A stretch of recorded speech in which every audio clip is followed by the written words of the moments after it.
Proverbs 26, verse 11. As a dog returneth to his vomit, so a fool returneth to his folly. Kinsa nakasabot sa nindot nga pulong vomit? Kinsa nakasabot? Suka. Seest thou man wise in his own conceit? There is more hope of a fool than of him. The slothful man saith, there is a lion in the way, a lion is in the streets. Verse 11, Messiah. Ingon sa usa ka iro nga nagabalik sa iyang suka. Am I pronouncing that right? Suka? I know there's 3 different pronunciations. Suka, like vinegar. How do you say that? Suka. So what is vomit? Suka is vomit. Suka is vinegar, right? And vinegar makes me want to vomit. So there you have it. Kinsa garan sa suka. Ang mga dautan, dili ko na surprise. Alright. Ingon sa uskairo nga nagabalik sa iyang suka, mauman ang uskabuwang nga nagabalik nga to sa iyang kabuwang. Nakakita ka ba og uska tawo nga maalamon diha sa iyang kaugalingon hunahuna? Adunay mas dako pa nga paglaom ang usa ka buwang kay kaniya. Ang tapulang nga tao nagaingon, adunay uskaliyon diha sa dalan, uskaliyon ang anaa sa kadalanan. Kadalanan? Sakto? Kadalanan. So my message tonight comes from verse 12. 2 words. More hope. More hope. Sa Bisaya, mas dako pa nga paglaom. Mas dako pa nga paglaom. Magandang po na ta. Dayon ko mo makalingkod para sa mensahe karon. Heavenly Father, would you please bless us right now? Would you fill me with your spirit as I preach tonight? Ginoo, kinahanglan ko sa imong tabang, kabalukangan. Naluya ko gamay, kapoy akong brain. Lord, I need your help. Father, I pray God that you'd strengthen me, give me clarity of thought. Help my Visayan, help my English. Lord, would you just make the truth clear tonight? Would you encourage our hearts regarding this important matter? We love you, Lord. Bless us, we pray. Please, God, help us tonight. Pray in Jesus' name. Amen. Pwede ko mo maglingkod. Ganaan gyud ko sa book of Proverbs. Nindot kayong Proverbs. Pero, Proverbs 26, nagwali kong kabayan sa Proverbs 6, daghang panahon. But Proverbs 26 is different than almost all the rest of Proverbs. Proverbs chapter 1 through 9, na mga chapters nagastorya kabayan sa pagkanindot sa kaalam. Kinahanglan ka sa kaalam. Kana importante kaya. Wisdom is the principal thing. Ang kaalam ang pinakaunang butang. Kana pang good. Dayon, kung mag-start ka sa chapter 10, nganto sa 29, na'y compilation sa Proverbs. Compilation meaning, nagtigom-tigom dagang Proverbs, lain-lain. Das diliki connector tanan. Nagdagang Proverbs. Kung ikaw mo basa sa Proverbs, makita ka, ang Proverbs dili magsunod-sunod. Dagang Proverbs, ikaw mo basa kini nga verse, ang sunod, why labot sa verse nga nag-una or nagsunod. Usahay gi connector, pero dili common. Pero kung mobot ka sa 26, na'y kaliinan. Proverbs 26, na'y tuluka tema. Klaro gyud, 3 themes, and each one has its own section. Ma'am Ruth, can you help me with this? We'll put this on the board. Na'y tuluka tema sa Proverbs 26. Verses 1 through 11, ang tema, mao ang fool, ang buwangon. Salamat, Brother JD. Mubalik siya sa lingkuranan. The fool, Ma'am Ruth. Thank you. But I'm only going to use it for this. So verse 1 through 11, Ma'am Ruth. I want the verses. 1 through 11. 1 through 11 is the fool. Ang buwangon, ang buwang nga tao, meaning wala siya kaalam, dili siya kabalon sa pagkinabuhi, kanunay masayop, makadaw sa iyang kinabuhi. Dayon, verse 12 to 16 talks about the slothful man, ang tapulang nga tao. The slothful man. So, verse 1 through 11, naghiskot gayud sa buwang, tao nga walay kaalam. Dayon, ang verse 12 to 16, maghiskot sa tapulang nga tao. Then, verse 17 nga to sa 28 talks about the man who causes strife. The man who causes strife. Ang tao nga maghinungdan, maghimo sa pakigbingkil, pakiglalis, pakigbingkil, maghimo og mga problema sa relasyon. So kana ang tulo ka tema, ang tibok chapter na dito. Verse 1 to 11, fool. 12 to 16, tapulan. Ang 17 to 28, ang tao maghimo og mga problema sa relasyon. Now, balik ta sa atong text verse. Look with me at verse 11. Verse 11. Proverbs 26, verse 11. Kung nasa, amen? So, let's read it. As a dog returneth to his vomit, so a fool returneth to his folly. Ingon sa uska-iro nga nagabalik sa iyang suka, mauman ang uska-buwang nga nagabalik nga to sa iyang kabuwang. So here we see, maglantata sa kinalasan sa verse kabahin sa buwang. And ang Diyos nagingon, sama siya sa iro nga mubalik sa kahugawan sa iyang suka. Gross, luod. He says, but in the same way, ang buwang, kanunay mubalik sa priyo nga kabuwang. You ever seen somebody do? Have you ever done that? Yes, we all have. Kitang tanan, ang Diyos magtabang lakto, gikan sa atong daan na andan, dahil mo balik ta pag-usap. Diba? The Bible calls that foolish. So, in the next verse 12, ang Diyos magkumpara sa buwang sa lain tao. Look at verse 12. Seest thou a man wise in his own conceit? There is more hope of a fool than of him. Nakakita ka ba? We say baka, but they have ka ba? Nakakita ka ba og uska tao nga maalamon diha sa iyang kaugalingong hunuhuna? Nakasabot mo niya na ang tao nga maalamon sa iyang kaugalingong hunuhuna, meaning siya naghunuhuna, maalamon gayud ko. Mas bright ko kaysa uban. Dili ko kinalain tao mo, sugo na ko. Ako makapaandar sa akong kaugalingong kinabuhi. Di ba? Kana ang tao nga maalamon, why sa iyang kaugalingong conceit. Conceit, gi-translate nga hunuhuna. Pero ang pulong conceit, nagpasabot garbo. Pero ang saktong translation, tungod lisod kayo, but it means, if you say he's wise in his own conceit, it means naghunuhuna siya nga maalamon siya. So, unsa man kana, garbo, pero it's in his thinking. Sabta ninyo, okay.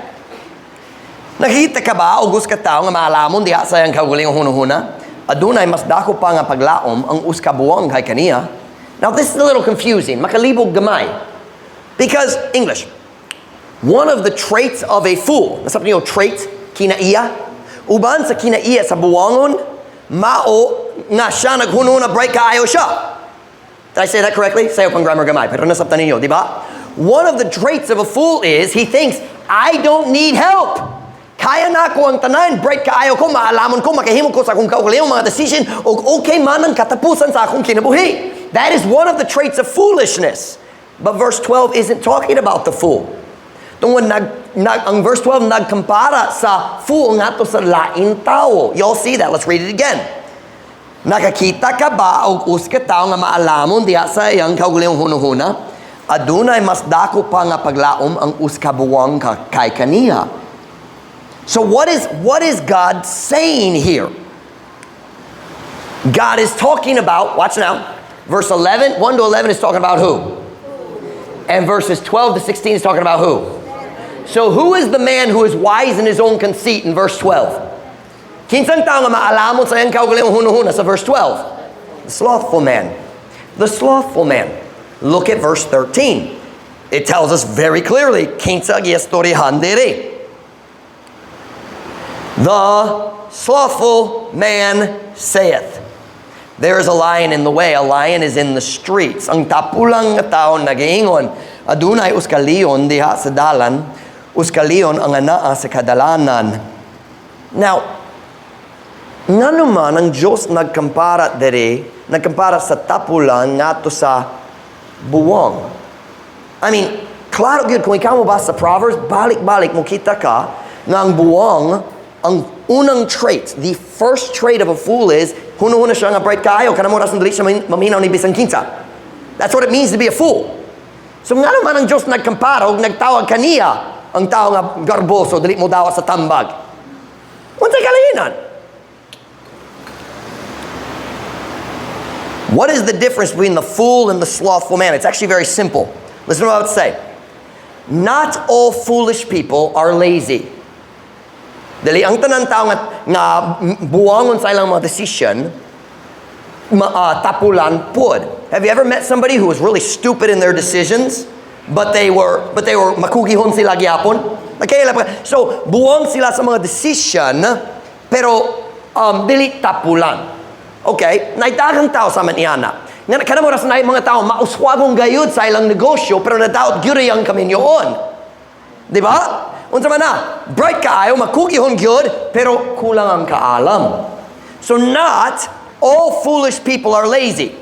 Naay mga tao makugihon gayud pero buwang sila sa ilang mga decisions sa lain area. So dili ang tanan mga fool buwang man. Dili ang tanan mga fool tapulan. However, ready na? The slothful man is always a fool. Sabta ninyo ka na? Okay. It's kind of like a process. Naikaalam dere. Pero ang tao dali ganan sa kaalam. So, siya dali maminaw. So, foolish siya. Pero magkugi yung gyapon. Pero na siya dali sa area sa foolishness. Ang tapulan, mulapas na. Mas dako man ang iyang buwang. Kabuwang. Sorry, I can't speak tonight. But not all fools are lazy, but all lazy people are foolish. You listen to me? Mga batanong paminaw na ko. Go to class, finish your assignments, develop character. Ang tanang tapulan buwangon. Og ang sinugdanan sa mayong character, ang sinugdanan sa pagkamakugihon, naatiha sa eskwela og balay. Amen, Pastor Mike! Mga bata, maglikay-likay sa buluhaton, maglaag-laag, bilin sa balay, buhatay mong buluhaton, tabangay mong mga papa. Amen. Tungod, paminaw na ko, dili ka pwede mahimo maalamon samtang maglaag-laag uban sa mga buwangon. Wala diri, asagikan pa, kana na lang. Watch me now. Not all fools are lazy, but all lazy people are foolish. And all the parents say, hallelujah, nalipay ko, member ko sa Truth Baptist Church. Kaniyang buntag, uy, Pastor Mike, naigo. Karon nalipay na. I've lost my place in my outline, pero nalingaw ko. Okay, so, verse 1 through 11, ang Diyos nagasaway sa buwang. Siya nagsulti kabayan sa iyang, nagastorya kabayan sa iyang batasan, sa iyang resulta, lusod kayo, mutabang niya. Dayon, muabot siya sa verse 12, ang Diyos magpaila-ila na to sa lain tao, nga mas maot sa batasan kaysa buwang. And God tells us it's the slothful man. Seest thou a man wise in his own conceit? Watch now. There is more hope of a fool than of him. Nakikita ka ba, August, ka tao nga maalamon diya sa iyang kaugalingong hunahuna? Adunay mas dako pa nga paglaom ang uskabuwang kay kaniya. Okay, watch. Clearly what we're seeing here in verse 1 through 11, ang Diyos nagyingon, gamay kayo ang paglaom nga ikaw makatabang sa buwang nga tao. Gamay kayo ang paglaom. Very little hope for a fool unless something happens that really changes his character. Gawa sa dakong panghitabo nga magpausob sa iyang batasan, murag magpadayon siya diya sa iyang kabuwang ug muguba gayud sa iyang kinabuhi.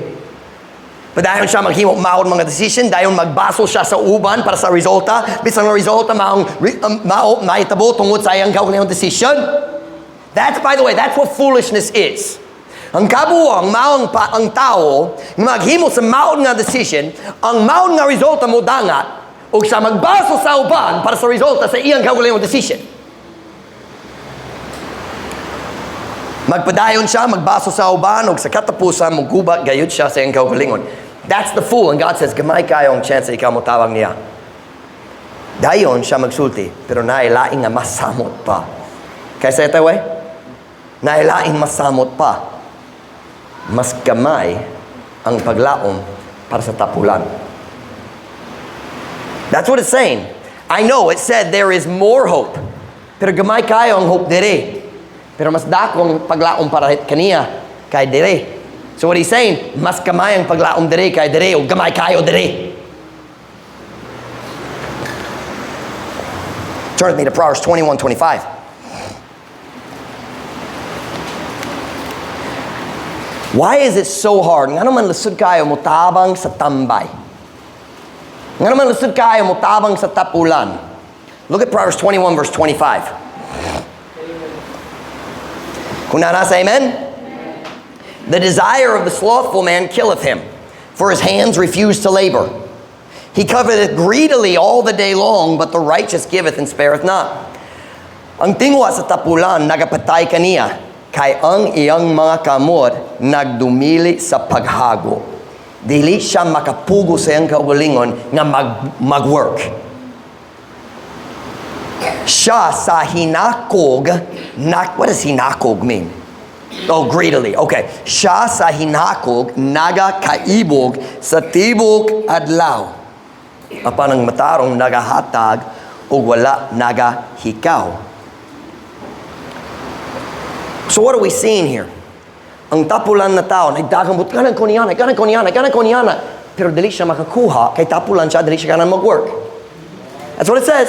He coveteth greedily all the day, pero ang iyang kamot, nagdumili nga maghago. You guys go ahead.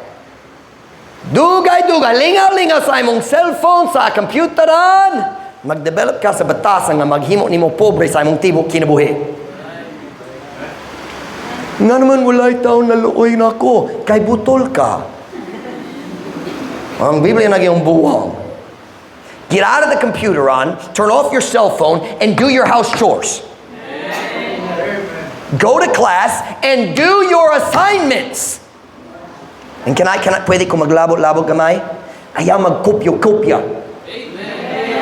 It's called cheating. Oh, pero magpasar ko, pero wakay kahibalo. O walay batasan. Nakay diploma nga way pulos kung wala kan kabalo. Sakita, uy. Pero Pastor Mike, ang tanan tao sa Philippines nagkopya-kopya. I know, that's the problem. Buwak na gyud ang DepEd. Amen, ma'am? Kabalo siya. Salamat sa Ginoo, napay mayong maestro. But you know, corrupt gyud ang DepEd. What did Gillette tell me? Gipugo siya, naghimo sa national test para sa Latin students sa grade 5. Grade 4. The teacher said, wala ang Latin student diri, ikaw ra mag-test para nila. Was that or just delete bright siya? Absent siya. Corrupt gyud. Watch now. Pero daghang teacher magtugo ikaw mag-cheating tungod ganahan sila ang laing tao hunong nga bright kayo ilang students. Dili education na. Parents, don't let your kids cheat and don't cheat for your kids. Parents, pwede mo tabang sa imong bata sa ilang assignments, pero ayaw maghimo sa assignment para nila. Wow!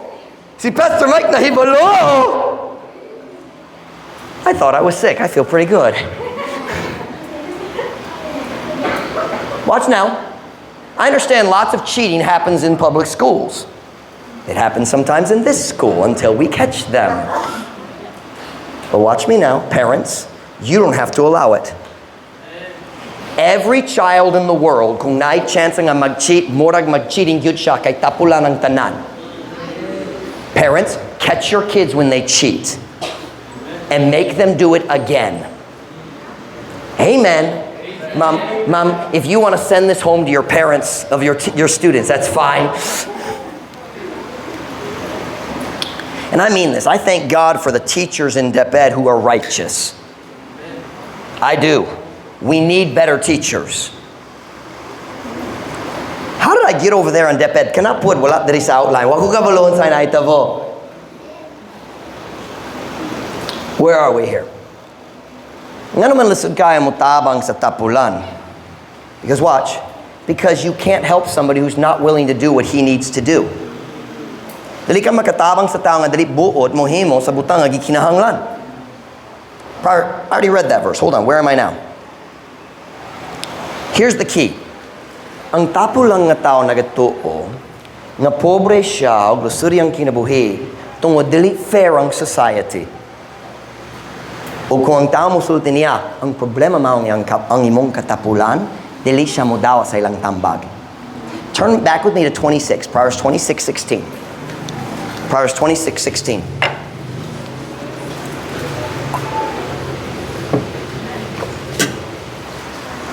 Proverbs 26:16. We read this earlier. No, we didn't. Here we go. Verse 16. So let's see here. Kini ang last verse, kabahin sa tapulang nga tao. What does it say about him? The sluggard is wiser in his own conceit. Do you remember that? Do you remember that? Atong gibasa ganiya. The man who's wiser in his own conceit, di ba? The sluggard is wiser in his own conceit than 7 men that can render a reason. Ang tapulan mas maalamon pa diha sa iyang kaugalingon hunahuna kaysa 7 ka tawo nga makahimo paghatag og usa ka katarungan. Unsay katarungan? Mayo nga rason. Di ba? Mayo nga rason.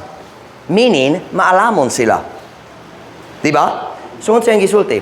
Ang tapulan na tao, hunahuna nga mas bright siya kaysa daghang lain tao nga bright ka sila maalamon pero magdumili siya sa ilang tambag kung hunahuna siya mas bright ko kay kanila. Do you know what it's talking about? Kung ang tao magduo sa tapulan, ako mo pas pa nimo naglisod ka sa imong kinabuhi. Tapulan ka. Siya mo, dili ka ng raso, makakailan ako. Di ba? You ever had somebody say, don't judge me? You ever heard that?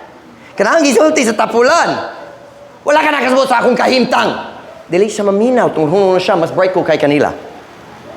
Are you listening? Okay. Wala ko'y plano nga magwalik gayud kabahin sa tapulan, pero kananay tabora.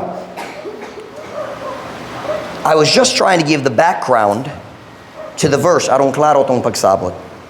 Paminaw na ko palihog. Ang Diyos nagingon, kamay kayo ang paglaom dere. Tungod diri siya maminaw ni bisang kinsa.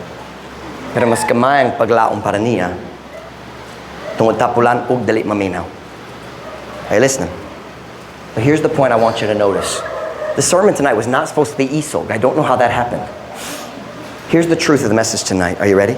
Are you ready? God didn't say, walay paglaom. Are you listening?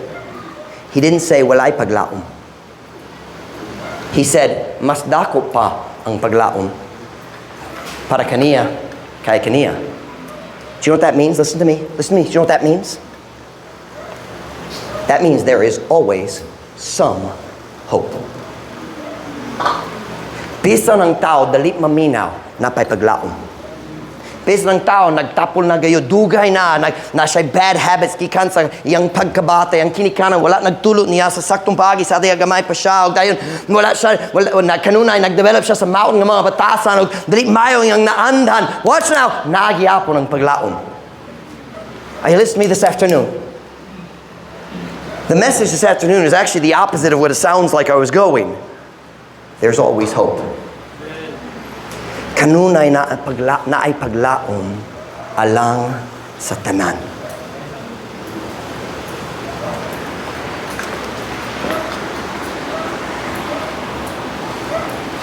God never said there is no hope.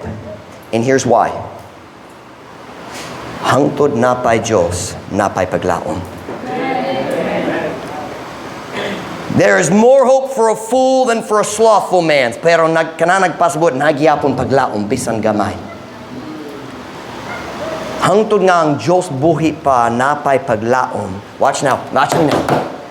Napay paglaom para sa tao nga gihigugma nimo. And that's my message tonight. Uban ninyo na mga parente, mga kadugo nga wala pa naluwas. Kung naglisod ka, tungod ganan ka sila maluwas pero dali sila interesado. Magsulay magsangyaw, dali sila maminaw. Naghatag ka nila og tracts, dali sila mabasa. Basin strong Catholic or basin just nagahi sila tungod sa sala. Usahay kita maghuno-huna. Wala na ipaglaom, di gyud sila maluwas. You listen to me, kung ang Diyos buhi pa, napay paglaom. Napay paglaom. Paminaw na ko karon. There's always hope. Bisan unsang kahimtang sa tao. Bisan unsang batasan. Kung ikaw maglantaw sa tao, gigugma nimo. And you think, dili gyud sila maluwas. You listen to me. You keep on praying. Ang Diyos maka-change sa ilang kasing-kasing ug huno-huna. Kaya mag-undang sa pagampo. Ang lain uban ninyo karon namoy family members, mga tao, gigugma nimo nga naluwas sila pero layo gikan sa Ginoo. Og dugay na nabalaka ka kabayan nila, padulong kabalo gyud ka padulong sila sa kadaot og mabalaka ka kabayan nila. You listen to me, don't give up on them. Napay paglaom. Look at me na. Nay panahon ikaw pod padulong sa kadaot, di ba? O ang Diyos nagpatuyok nimo. Pwede siya mo patuyok kanila? Kaya niya? How do I say, kaya ba niya? Sakto na. Turn with me to Luke chapter 18. I'm just trying to say tonight, uban sa Diyos, kanunay na ipaglaom. Uban sa Diyos, kanunay na ipaglaom para sa tanan.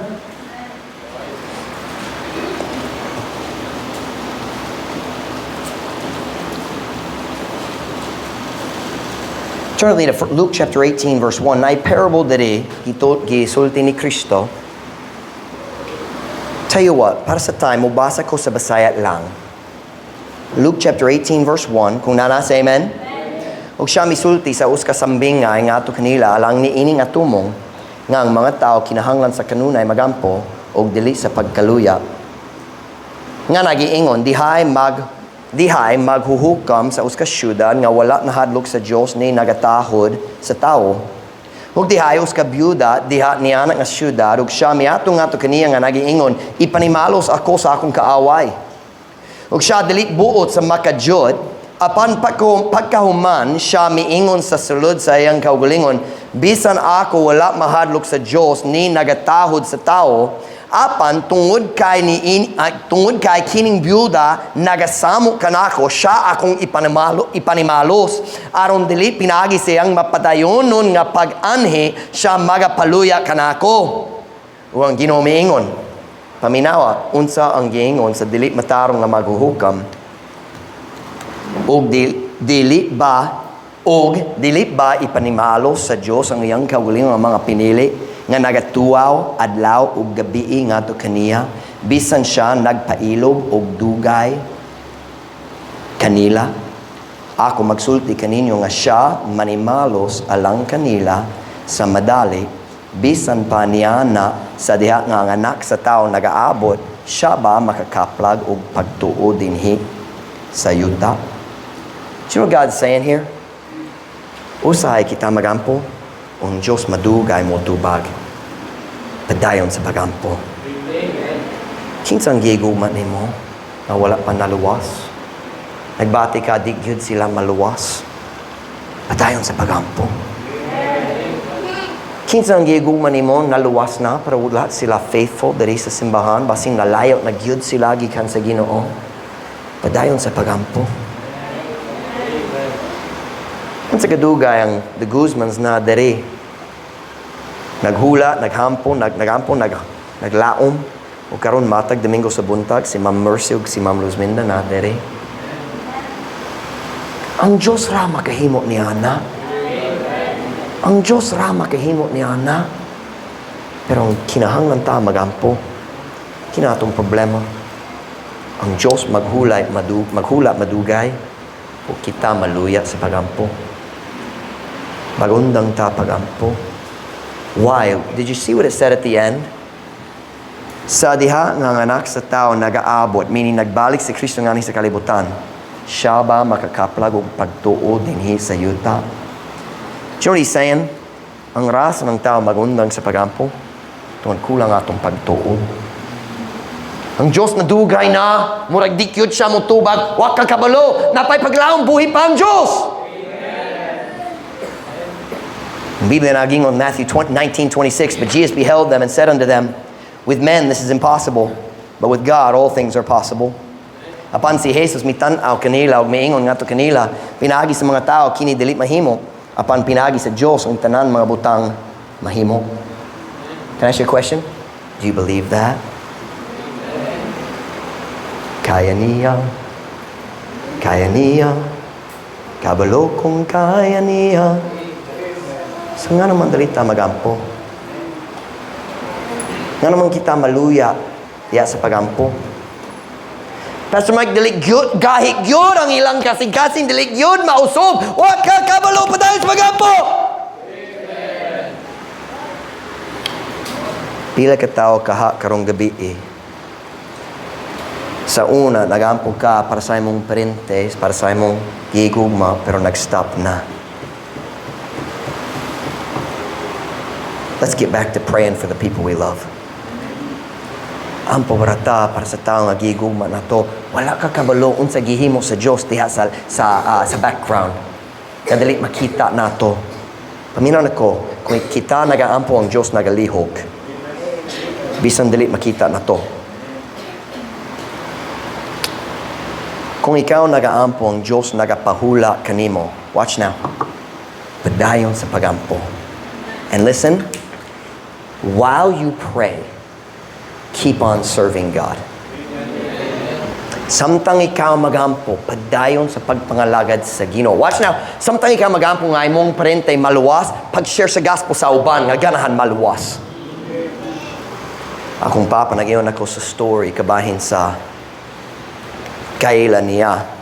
Christian ang iyang kaila pero kanunay kining lalaki nagbinuwang sa sowanin sama sa ato at dere. Yang gisulti dili ko mo to nga kanang niyang mga tao maluwas dili siya, wala siya nagapil. Naluwas siya pero nagbinuwang siya sa sowanin. Pero sadi ang iyang papa na cancer. Papa sa kaila sa kong papa, dili akong papa pero ang papa sa kaila sa kong papa. Nag-drive siya 3 hours one way aron magsulay magsangyaw sa iyang papa. Ug iyang papa wala na minaw. Iyang papa namatay. Ug nag-wonder lang ko kung lahi ang resulta kung sower siya sa iyang tibok kinabuhi ug dili uban sa iyang papa lang. Let me tell a true story about somebody you know. Brother Michael. Si Brother Jason Garganian, nag-share ni Brother Michael, nagsulat ko sa pizza that day. Hold on. April 13, 2012, Brother Michael. Nag-start mi sa Bible College, ug akong first class, nagtudlo ko kabayan sa sowanin. Akong second class, nagdala ko sa bagong sowaner sa klase, uban na ko mag-sowanin mi. Sa ikaduha nga adlaw, we call it sowanin laboratory. Si Brother Garganian, ako nagpadala niya sa medyo dili dato gyud pero dili pobre kayo nga area, kind of a medium area. Dili lisod kayo, dili sayon kayo. Nagkaila siya ni Brother Michael dito. Si Brother Jason Garganian nagsangyaw ni Brother Michael. Naluwas na siya. Sa sunod Domingo, di ba? Sa hapon, nakapil si Brother Michael. Dili madugay, nag-start siya, nag-sowanin. 1.5 months later, nagapil siya sa Bible College. Nagatubo siya. Sa dalit madugay, si Brother Michael na kabugaton para sa iyang kinikanan. Nangayo siya ni Brother Jason, mukuyog niya nga to sa balay sa iyang kinikanan dito sa Yungon. 2 hours man pag-drive. Sila og 5 kalaing Bible students nagbiyahe nga to sa balay ni Brother Michael. Og dito sa iyang balay, si Brother Jason nag-share pod sa kinikanan ni Brother Michael, silang duha naluwas.